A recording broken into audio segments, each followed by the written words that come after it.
So our next speaker is Associate Professor Diana Bowman, who's also from the University of Michigan.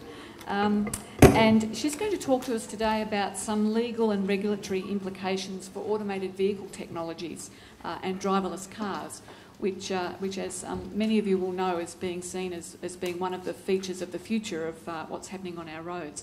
So it'll be very interesting to hear Diana talk about what some of the legal implications of that may be. Good afternoon, and thank you very much for having me here. Yes, I do have an Australian accent. I am at the University of Michigan, and I've been there for 4 years. And I think I can actually answer the question regarding driving in hideous conditions as well, and it's really, really scary. Yes. So my background is really looking at emerging technologies, which is a perfect starting point to come to the topic of autonomous vehicles, especially when we're looking at them in terms of potential safety gains.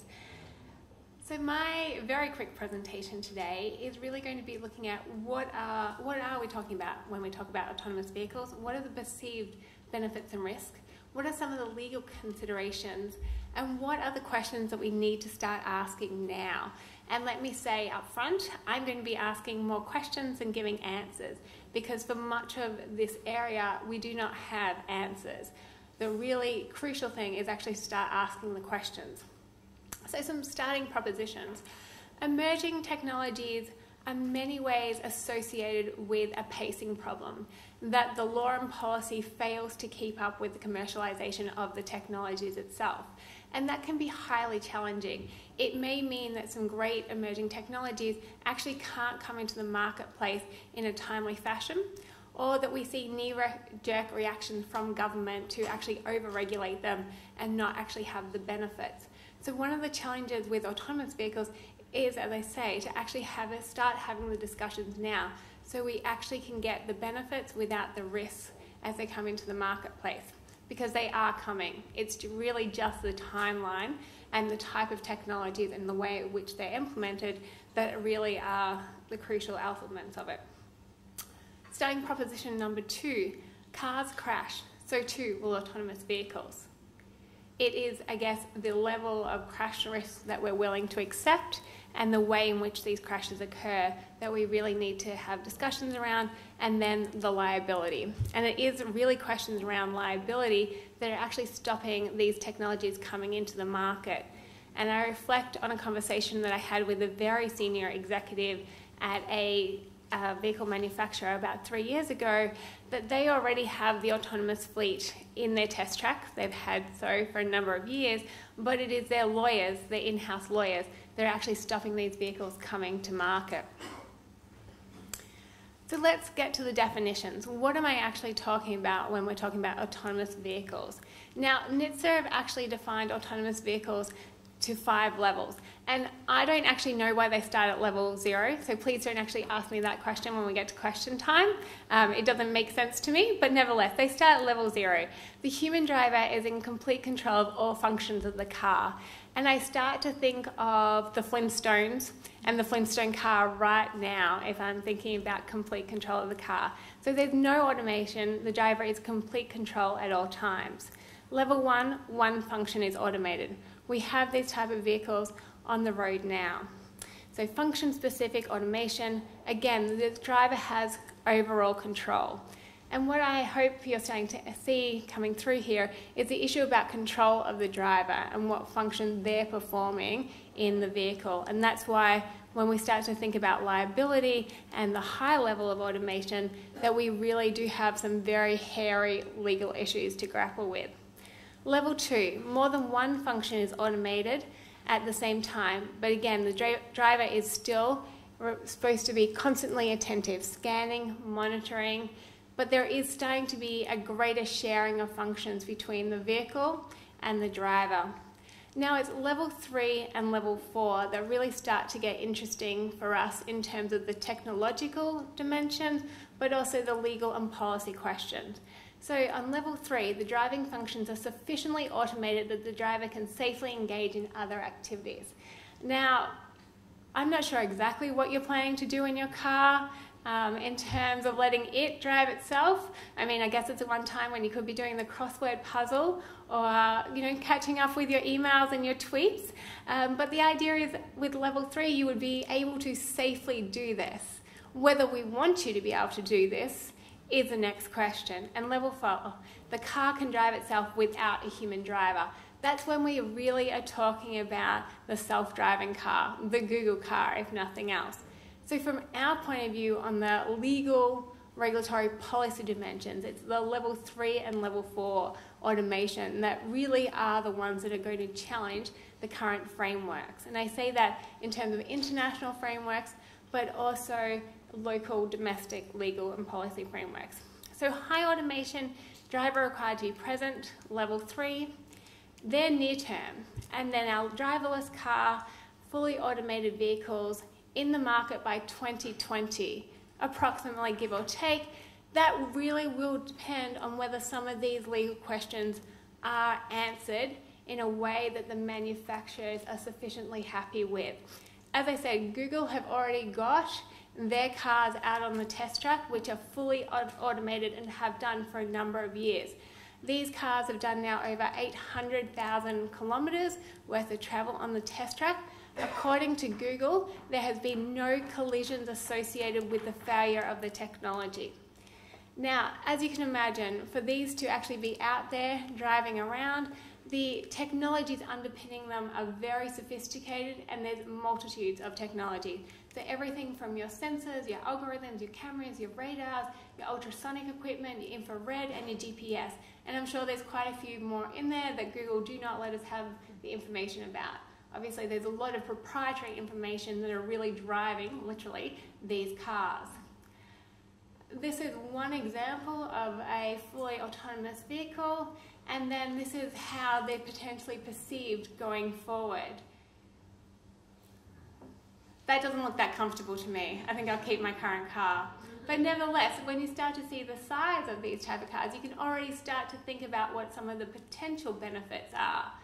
And safety, therefore, has got to come into this discussion. So, there is much speculation, and let me just say speculation, given that these are not on the market, that we actually haven't seen a rolling out in any large degree. We really don't know which of the potential benefits and risks will be realised and in what type of timeline. But we do know that human error is a major contributor to collisions. So if we can remove the driver and remove the potential human errors, potentially we're going to have greater safety by virtue of having autonomous vehicles on the road. Therefore, we have the potential to reduce the number of crashes, injuries and deaths. So level 3, we could see potentially these cars under certain conditions taking full control of the vehicle. Level 4, potentially you could have the drunk driver pressing the button to get home and getting home safely. I'm still not sure if that's a good thing or a bad thing. Do you really still want somebody potentially in control, well, not necessarily in control, but in a vehicle who could assume control under certain situations in that state? These are things we need to grapple with. There's issues around enhanced mobility. Those who cannot drive, so people with disabilities or do not wish to drive, may suddenly be able to have greater mobility by virtue of these level 4 cars. In an ageing society where mobility is going to be key to keeping people in their houses and the costs associated with that, this could have huge potentials for our society. There's also the issue of, with the algorithms in terms of setting it, we could have greater traffic flow. The idea of these interconnected vehicles being able to talk to each other, not having the sudden braking acceleration, so you have a greater flow of traffic. Greater fuel efficiency when you started thinking about that idea of, less deceleration, acceleration, and reduced congestion. Does that mean you can start to have lighter vehicles?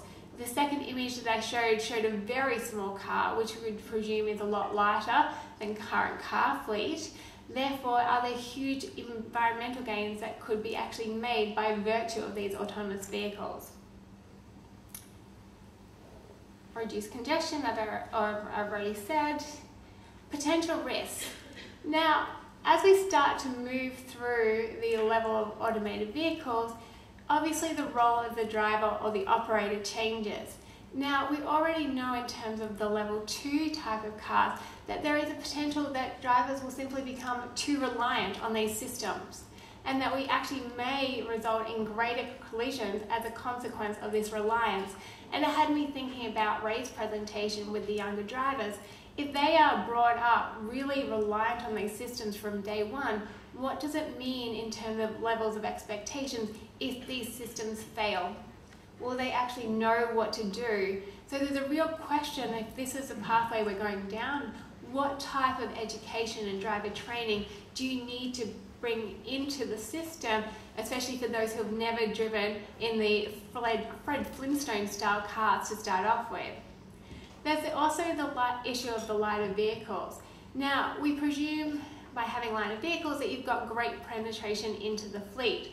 But we know here in Australia that some technologies can take 15, 20 or 30 years to actually penetrate fully into the market. So while you may have some lighter vehicles that feel efficient, you're still going to have the older, heavier vehicles.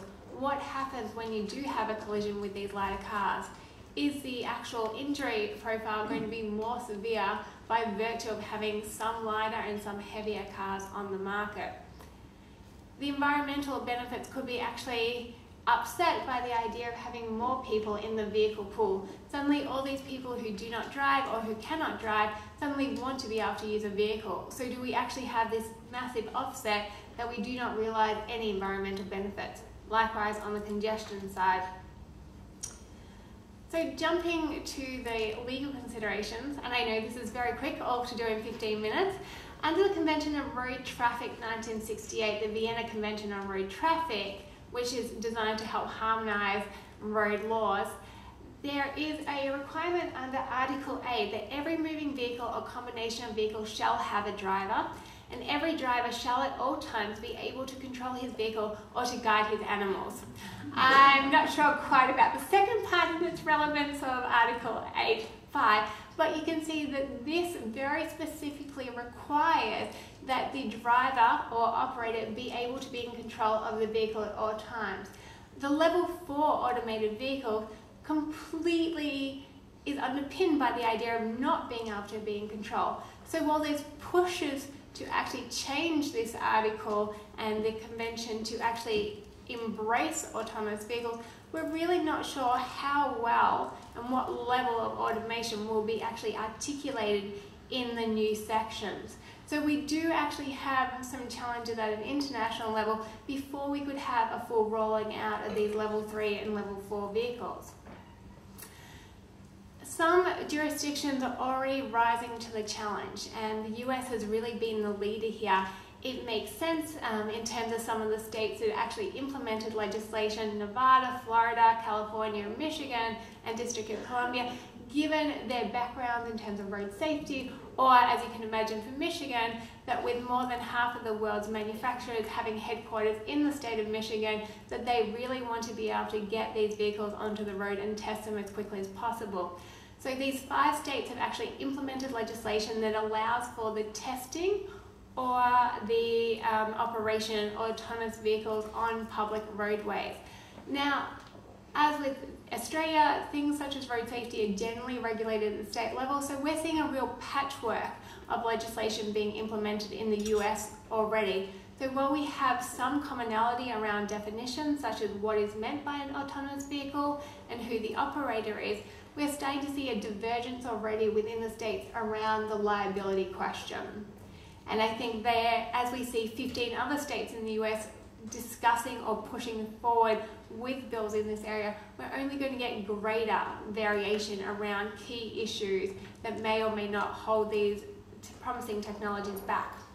So levels of liability protection, reporting obligations, i.e. if the autonomous vehicle has been in a crash, do you need to actually report that to a specific state body, and the insurance component of it. Thank you. As I said very early on, it's this question of liability that really is key, and we do not have the answers in terms of how this is going to play out. And obviously, different levels of automation, different jurisdictions will have very different answers. but we do know that it is really the question of the manufacturer's liability that has the potential to hold back these type of technologies coming to the market. So how will liability be shifted from the driver to the manufacturer in the event of collision? What role will relative risk play in determining liability? And that's really a waiting question for the courts, and it's still, until we start to see these type of collisions and these cases coming to the courts, we can speculate all we like, but we really do not know. So there are also questions around what happens if you have a system that would have actually avoided a collision, but you have a driver or operator who decides that they should intervene, and rather than avoiding the collision, by virtue of that human component, you actually have a collision. How does that mitigate the potential manufacturer's liability and put it back into the realm of the driver operator? And what is the role of product liability here? Clearly, if the technology fails, you'll have a product liability claim, but we don't know, again, how potentially the courts may, or the legislators, start to grapple with these in terms of the equations and the weightings of all of this. So huge issues that need to be resolved. So moving forward, there's some big questions here in Australia. Should we, or the policymakers, encourage the adoption of this type of technology into our fleet? What are the potential implications of a state-by-state approach to their adoptions, especially given, obviously, the mass movement of people between different jurisdictions?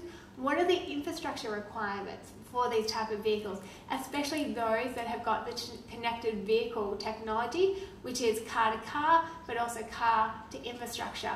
If we are going to embrace autonomous vehicles, then we need to start thinking about the infrastructure investment now in order to be able to respond to the vehicles when they come into the fleet. Do we even have the proper regulatory framework to allow the rolling out of this technology, especially the level 4 vehicles? If not, then what is actually needed for their effective regulation? And I say effective purposely because we really do need to balance the potential benefits with the potential risks. Any new technology is going to have potential benefits and risks, but we need to work out how to effectively balance them. Should there be limits on who can own and operate level 4 vehicles? Especially if we look at the type of people who are suspended from driving already, do we need to think of categories of people who should not be able to own or operate an autonomous vehicle in any condition? And will uncertainties regarding potential liability delay the commercialisation of level 4 vehicles either in the US or Europe or in Australia? And if so, what is the cost? What are the trade-offs that we'll be actually dealing with? So on that note, this is my level 0 automated car, and the real question is, what would George Jensen drive? He did have a flying car. I'm pretty sure it was a level 3 autonomous vehicle, but I think the argument could be made that it could be a level 4 autonomous vehicle as well. Thank you very much.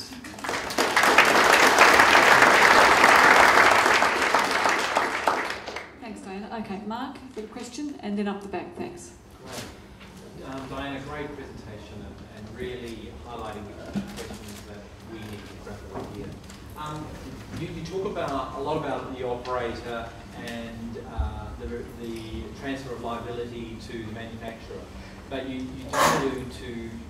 do allude to the whole idea that this operates in a system, and the system is going to require, you mentioned the infrastructure, but it's also going to require sensitivities around global positioning and a whole array of infrastructure that's owned and operated by government. Yes. And so liability is going to have, the elements associated with that if this fails. I'd be really keen, you didn't allude to any of that, and I'm really keen to see if that is ruminating in the legal world around. It's interesting. So the question really goes to what is the potential liability of the public sector government in regards to the provision of the infrastructure that will support especially the level 4 autonomous vehicles.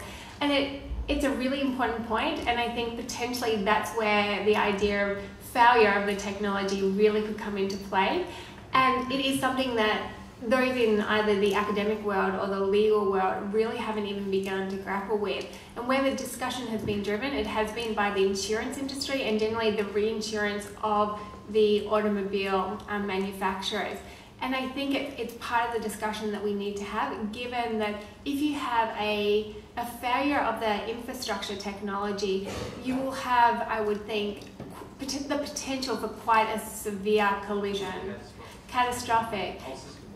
Absolutely. And if you can imagine the Monash freeway, I don't want to pick on that, but nevertheless we know that it is a car park at many times of the day. But if you have a fail in that type of environment, the human, the social and the economic costs would be huge, and that would probably fall in terms of with the public sector. So they themselves are going to have to think about the liability regimes in terms of strict liability or types of caps or things like that. And without that general overarching support and in terms of the balancing act, then it will not work. Okay, thanks. And just up the back, if you could stand up, please, and just perhaps tell us your name as well. Yes, John Lambert. You're following the promoters' line of argument by saying most crashes involve human factor problems. What they conveniently forget is that 99.9999% of trips are undertaken without a crash. So given that the rate of crash is so low, it doesn't take much unreliability in the sensor, hardware, software, memory, the whole automated technology to have a crash rate of the order we already have with our current drivers. And that seems to be largely ignored by the promoters. A bit like the fact that we now have ABS mandated for heavy vehicles in Australia. We first have no snow. It's going to cause more people to die, but it's the promoters of the technology who have won. And I'm worried that this automatic... Google says they haven't had any crashes caused by their technology, but they've had 2 crashes. And that's a very high crash rate, for whatever reason. And so, have you looked into that as a major issue? So my response to you is, I think it goes to the broader question, is we need to have the discussion of if this is the type of technology that we want on the roads in the first place, as opposed to just presuming that we will have it. So we are, I guess, at a point in time where that discussion can be had, and I think we have to look at, as you say, all of the evidence before us before making decisions about what technologies we invest in or what type of vehicles more generally. And an informed decision or an informed debate is really going to be crucial here.